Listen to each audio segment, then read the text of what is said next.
अस्सलामुअलैकुम student, welcome to my YouTube channel study tube educational two. अच्छा जी student, आज हमने वॉइस पढ़ना है कि वॉइस होती क्या है। ठीक है जी, वॉइस को हम इंग्लिश की ज़ुबान में भी समझेंगे और ग्रामर की ज़ुबान में से भी समझेंगे। ठीक है जी, वॉइस का आगे हम टाइप्स भी देखेंगे, एक्टिव वॉइस और पैसिव वॉइस। ये 9th क्लास से ऑनवर्ड सब क्लासों में आगे चलता जाता है। ठीक है जी, एक्टिव वॉइस और पैसिव वॉइस, तो इसे हम डिटेल से पढ़ेंगे एक एक करके। ठीक है जी, सबसे पहले तो वॉइस होती क्या है। अ सेंटेंस में be in active voice and passive voice. जो एक सेंटेंस होता है, जो फिक्रा होता है, वो एक्टिव वॉइस में भी होता है और पैसिव वॉइस में भी होता है। ठीक है जी, इसी तरह जो एक फ़िक्रे में एक्टिव वॉइस भी होता है और पैसिव वॉइस भी होता है। अब इंग्लिश के रूह के मुताबिक, इंग्लिश के मीन के मुताबिक, अंग्रेज़ी के मुताबिक जो वॉइस होती है ना, उसका मतलब होता है आवाज़। ठीक है जी, वॉइस का मतलब होता है आवाज़ यानी साउंड। ठीक है जी, इंग्लिश के मीनिंग में वॉइस का मतलब होता है आवाज़। अब ग्रामर के रूल से क्या होता है, तो इन grammar voice mean a form of verb in sentence. Grammar की रूल से वॉइस का मतलब होता है कि किसी फ़िक्रे में वर्ब क्या है। ठीक है जी, किसी फ़िक्रे में वर्ब क्या है। Subject has done something and something has been object on the object. ठीक है जी, वो कहता है कि ग्रामर की रूह से वॉइस का मतलब होता है कि किसी भी फ़िक्रे में वर्ब की किस्म जो कि बताती है कि सब्जेक्ट यानी फ़ाइल कुछ अमल कर रहा है या कोई अमल हो रहा है। ठीक है जी, ये जी बताता है जी वॉइस। ठीक है जी। अब एक्टिव वॉइस और पैसिव वॉइस के दो हिस्से होते हैं, एक को हम कहते हैं सब्जेक्ट और एक को हम कहते हैं ऑब्जेक्ट। ठीक है जी, इनके दो हिस्से होते हैं, सब्जेक्ट और ऑब्जेक्ट, एक्टिव वॉइस और पैसिव वॉइस के लिहाज से, यानी फ़ाइल और मफूल। ठीक है जी, फ़ाइल और मफूल। अब जी एक एग्जांपल से आपको समझाता हूँ कि Ali writes a letter, Ali ख़त लिखता है। ठीक है जी, अली राइट्स अ लेटर। अब अली इसमें क्या होगा, ठीक है, अली इसमें सब्जेक्ट होगा, राइट्स इसमें क्या होगा आपके पास, ठीक है जी, राइट्स इसमें वर्ब होगा और लेटर आपके पास क्या होगा, ऑब्जेक्ट होगा। ठीक है जी, आगे बात समझ में। जो आपके पास अली होगा वो सब्जेक्ट होगा, राइट्स होगा ऑब्जेक्ट और लेटर होगा वर्ब। ठीक है जी, ये जी मैंने मिसाल के तौर पर आपको समझाया। अब देखें कि अली फ़िक्रे में सब्जेक्ट है क्योंकि वो कोई अमल कर रहा है। ठीक है जी, सब्जेक्ट का काम मतलब होता है क्योंकि काम करना। अब इसी तरह ऑब्जेक्ट है, ऑब्जेक्ट इसमें क्या आता है, लेटर। लेटर का मतलब कि वो कोई काम कर रहा है। ठीक है ना, अली का मतलब है कि कोई, सब्जेक्ट का मतलब है क्योंकि अमल कर रहा है और ऑब्जेक्ट का मतलब होता है कोई काम कर रहा है और वर्ब का मतलब होता है क्योंकि काम, कोई एक्शन। ठीक है जी, इसी तरह जी आपने एक फ़िक्रे से आपको मैंने समझाया कि Ali writes a letter, Ali ख़त लिखता है। इसमें जी हमारे पास अली ऑब्जेक्ट, सब्जेक्ट है सॉरी, और लेटर ऑब्जेक्ट का, राइट्स ये जी वर्ब है आपके पास। ठीक है जी, अब मैंने फ़िक्रे की वजाहत भी कर दी है कि अली फ़िक्रे में वर्ब है, सॉरी सब्जेक्ट है क्योंकि अमल कर रहा है। इसी तरह ख़त यानी लेटर ऑब्जेक्ट है क्योंकि कोई काम हो रहा है और फ़ाइल यानी वर्ब लिखना है क्योंकि कोई काम, एक्टिविटी को ज़ाहिर करना है। ठीक है जी, अब हम जी choose the correct option choose करेंगे कि आपको मैंने अब समझाया तो अब आपका टेस्ट भी होगा। अब चूज़ दी करेक्ट ऑप्शन। ठीक है जी, choose the correct option. Voice मीना सिंपल इंग्लिश, हम सबसे ऊपर पढ़ा था कि वॉइस को सिंपल इंग्लिश अंग्रेज़ी के मुताबिक क्या कहते हैं, तो अंग्रेज़ी के मुताबिक वॉइस को हम साउंड कहते हैं। ठीक है जी, हमारे पास करेक्ट आंसर इसका साउंड आ जाएगा। ठीक है जी, इस तरह नीचे देखते हैं, choose the correct option. Voice mean in grammar, grammar की रूह से हम वॉइस को क्या कहते हैं। ठीक है जी, ग्रामर की रूह से हम वॉइस को क्या कहते हैं, विदर सब्जेक्ट हैज़ डन। ठीक है जी, विदर सब्जेक्ट हैज़ डन या बोथ यानी दोनों, विदर समथिंग हैज़ बीन डन और ऑब्जेक्ट, यानी हम दोनों को हम कहते हैं सब्जेक्ट, जो काम कर रहा है, जो काम हो रहा है। इस तरह से बोथ जिनका आंसर आ जाएगा, यानी दोनों। अब विच इन वर्ब इन दिस सेंटेंस, अब इन सेंटेंस में हमारे पास वर्ब क्या है, boys are playing cricket.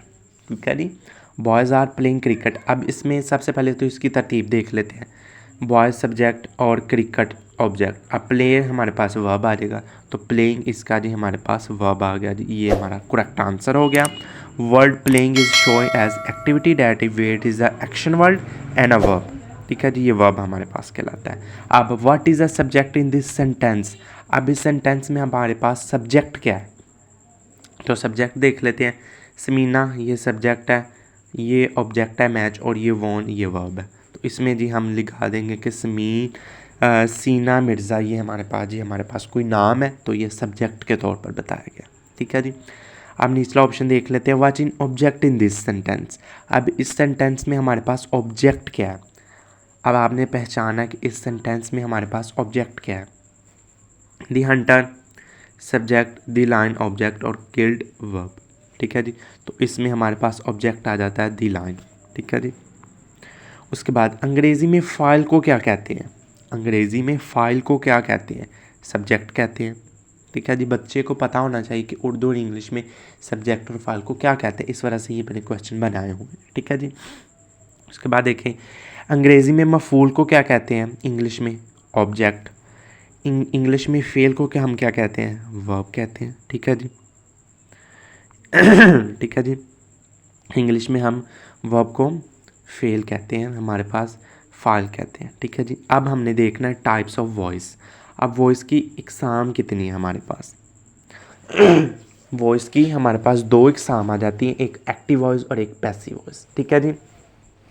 Voice की हमारे पास दो इकसाम है, एक एक्टिव वॉइस और एक पैसिव वॉइस। पहले एक्टिव वॉइस को समझते हैं कि एक्टिव वॉइस हमारे पास क्या चीज़ है। ठीक है जी। एक्टिव वॉइस हमारे पास क्या चीज़ है। Active voice, when the subject of a verb in done in a sentence is called active voice. जब किसी फिक्रे में फाइल वर्ब का सब्जेक्ट काम करने वाला हो तो इसे एक्टिव वॉइस कहते हैं। ठीक है जी। बताता हूँ। वो कहता है कि जब कोई फिक्रे में जो वर्ब होता है ना हमारे पास, वर्ब वो काम करने वाला हो। ठीक है जी। जो फेल है वो काम करने वाला हो। ठीक है जी। फेल जो हमारे पास वर्ब है वो कोई वो काम करता हो, इससे हम कहते हैं एक्टिव वॉइस। एग्जाम्पल से आपको सही तरह से समझ आएगी, जैसा कि अलीशा कपड़े धोती है। ठीक है जी। अलीशा कपड़े धोती है। ठीक है जी। अब इसमें हमारे पास सबसे पहले तो ये देख लेते हैं सब्जेक्ट, ऑब्जेक्ट और वर्ब।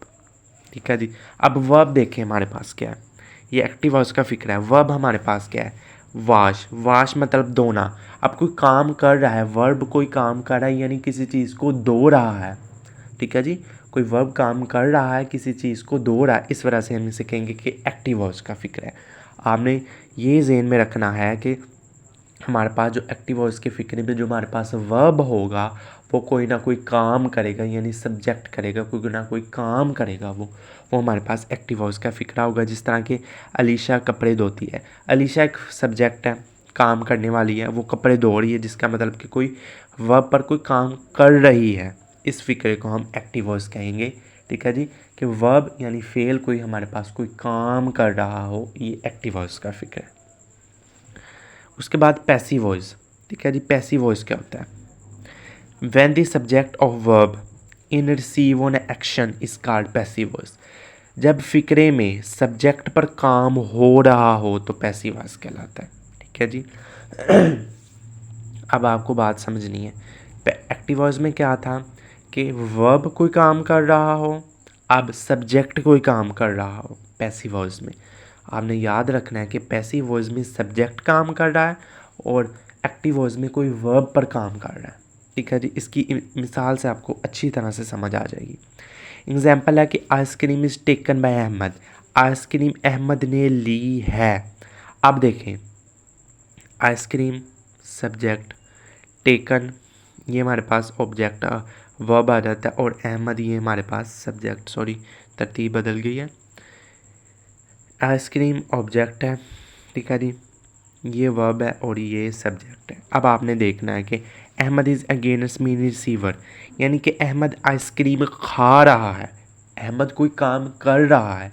अहमद सब्जेक्ट है ना, इस वजह से अहमद कोई काम कर रहा है, इस वजह से हम कहेंगे ये फ़िक्रा पैसिव वॉइस का है, यानी कोई सब्जेक्ट फ़िक्रे में कोई काम कर रहा हो।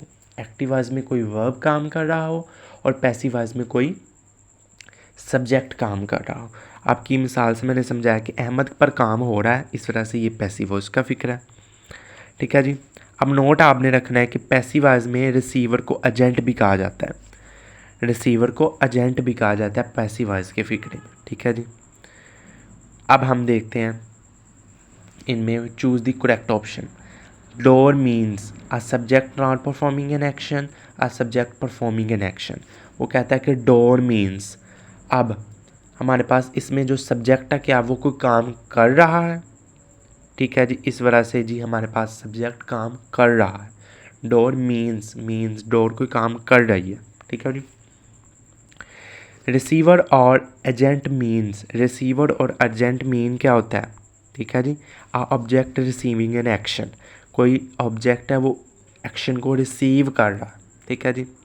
ये क्वेश्चन थोड़े से बनाए हुए हैं। सिलेक्ट एक्टिव वॉइस सेंटेंस, कोई एक्टिव वॉइस का सेंटेंस बताएं। आपने 2 सेंटेंस लिखे हो, आपने आप देखना है कि इसमें वर्ब कौन सा है हमारे पास। सिंगिंग, सिंगिंग है, सिंगिंग मतलब गाना, वर्ब कोई काम कर रहा है, सिंगिंग कर रहा है, इस वजह से ये वाला जो फिक्र है हमारे पास ये एक्टिव वॉइस का पीस है। अब पैसिव वॉइस का फिक्रा देखें। Select passive voice. अब पैसिव वॉइस का आपने फिक्रा देखना है कि पैसिव वॉइस में हमारे पास इसमें तो हमारे पास ज़ारा सब्जेक्ट है, ये ऑब्जेक्ट है, ये वर्ब है, तो ये जी वर्ब हमारे पास कोई काम नहीं कर रहा। ऊपर वाला फिक्रा देखें कि जान इज़ अब्यूज़ बाय ज़ारा, ठीक है जी। अब जो ज़ारा है वो अब्यूज़ कर रही है किसको, जान को, ठीक है जी। ज़ारा अब्यूज़ड कर रही है किसको, जान को, इस वजह से ये फ़िक्रा हम कहेंगे कि ये पैसिव वॉइस का फ़िक्रा है, ठीक है जी। समझ आई बात की कि एक्टिव वॉइस के फ़िक्रे में कोई वर्ब काम कर रहा होगा और पैसिव वॉइस के फ़िक्रे में कोई सब्जेक्ट काम कर रहा होगा, ठीक है जी। ये था आज का आपका मेरा मकसद कि आपको वॉइस और टाइप्स ऑफ वॉइस के बारे में बताया जाए। तो इस वीडियो में इतना ही। इंशाल्लाह अगली वीडियो में हम और इससे ज़्यादा कुछ पढ़ेंगे। तो मुझे उम्मीद है कि आपको ये वीडियो बहुत अच्छी लगी होगी। अल्लाह हाफिज़।